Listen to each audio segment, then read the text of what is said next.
नमस्ते. मी रमेश मुकादम. ग्रामोदय विचार माध्यमातून राहुल गांधी यांनी मतचोरीचा केलेला आरोप आणि त्या दृष्टीने त्याने बिहार राज्यामध्ये उचललेली पहिलं पाऊल आणि आंदोलनाचा घेतलेला निर्णय आणि त्या दृष्टीने बिहारमध्ये लोकांचा मिळालेला प्रतिसाद आणि राहुल गांधी यांनी मोठ्या संख्येने मतदानाची चोरी होते आहे याचं प्रात्यक्षिक करून दाखवल्यामुळे सर्वच राजकीय पक्ष सदम्यामध्ये आलेले आहेत.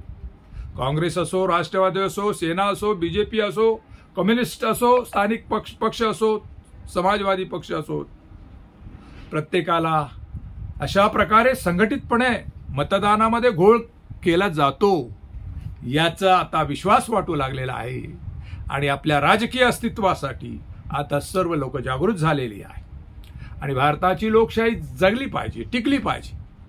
स्वातंत्र्य, समता, बंधुता ह्या काही गोष्टी आपल्या राज्यघटनेमध्ये घेतलेल्या आहेत आणि या राज्यघटनेची फळ सर्वसामान्य माणसाला मिळाले पाहिजे. गरीबातील गरीब आणि श्रीमंतातील श्रीमंत माणूस असो त्यांना सत्तेची ऊब मिळाली पाहिजे, सत्ता भोगता आली पाहिजे आणि त्यासाठी निवडणूक हे महत्त्वाचं आहे आणि दर 5 वर्षांनी निवडणूक होते आणि आपली सत्ताधारी जर चांगलं काम असेल तर त्यांना परत निवडून दिलं जातं आणि जर खराब काम करत असेल लोकांच्या जनतेमध्ये जर ते आले तर त्यांना बाजूला केलं जातं आणि ते निवडणुकीच्या माध्यमातून. पण या ठिकाणी निवडणुकीच्या माध्यमातून लढत असताना मतदाराला जर गायब करत असेल, मतदाराला त्यापासून वंचित ठेवत असतील आणि बोगस मतदान करून एक मॅन्युक्युलेट करून निवडणुका जर होत असतील तर त्या बरोबर नाहीत.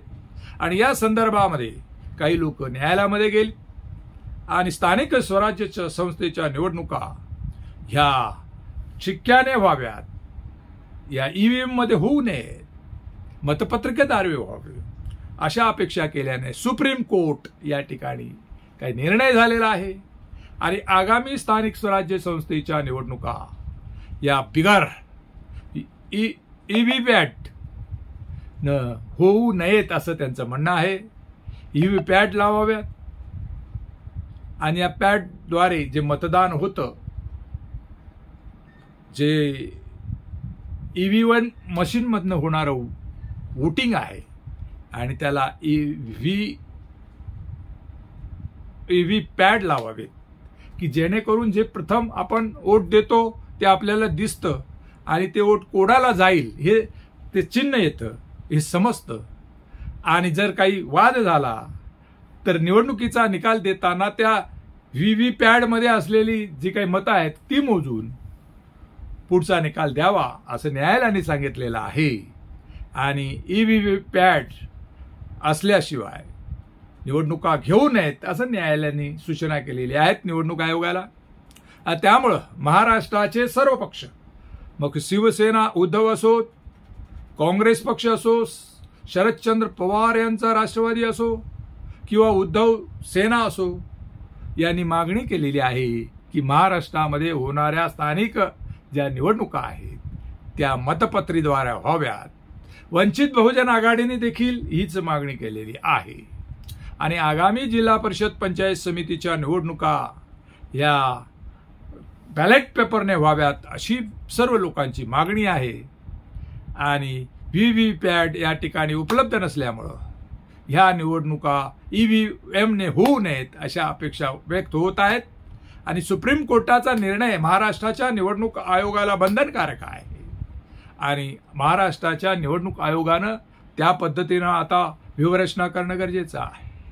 मुंबईमध्ये 227 जागा आहेत आणि मुंबई महाराष्ट्राची राजधानी आहे आणि त्या ठिकाणी शिवसेना उद्धव गटाचं वर्चस्व आहे आणि या ठिकाणी भारतीय जनता पार्टी आणि उद्धव सेना यांच्यामध्ये प्रकर्षाने संघर्ष चालू आहे आणि त्यास एकास एक पद्धत आहे. 227 मतदारसंघामध्ये एकास एक लढत होणार आहे, परंतु त्याच्या लगत असलेले ठाणे, रायगड, उल्हासनगर, बदलापूर, कुळगाव, भिवंडी आदी काही ज्या महापालिका आहेत, नाशिक असो, पुणे असो, यामध्ये पॅनल पद्धतीने निवडणुका होणार आहे. म्हणजे काही ठिकाणी 3चं पॅनल असेल, काही ठिकाणी 4 पॅनल असेल आणि त्यामुळं ईव्हीपॅट नसले तर गडबड होण्याची शक्यता आहे. मतांची चोरी होऊ शकते आहे. मत एका ठिकाणी द्वार मतदार असतील, तिवार मतदार असतील, त्याचा वापर होऊ शकतो आहे आणि निकाल उलटसुलट येऊ शकतात. या गोष्टीची जाणीव आता विरोधी पक्ष नेत्यांना झालेली आहे आणि भारतीय जनता पार्टीच्या विरोधात संघटितपणे विरोधी लोक एकत्र आलेले आहेत आणि आगामी स्थानिक स्वराज्य संस्थेच्या निवडणुका जर बॅलेट पेपरने झाल्या नाहीत तर त्याच्यावर बहिष्कार देखील येऊ शकतो आहे. 4 महिन्यानंतर साधारण ऑक्टोबर-नोव्हेंबरमध्ये निवडणुका आहे. त्या दृष्टीनं महाराष्ट्राच्या निवडणूक आयोगाची आता जबाबदारी आहे की त्यांनी आता त्या निवडणुकीच्या दृष्टीनं राहावं, मतदार याद्या अद्ययावत कराव्यात आणि स्थानिक स्वराज्याच्या निवडणुका तात्काळ घेऊन आपण लोकशाही जीवित ठेवण्यास कटिबद्ध आहोत असं दाखवून द्यावं. आणि या संदर्भात आपलं म्हणणं काय, कमेंट्स करा आणि माझा व्हिडिओ आवडला तर लाईक करा, सबस्क्राईब करा आणि फॉरवर्ड करा. जय हिंद, जय महाराष्ट्र, जय भारत.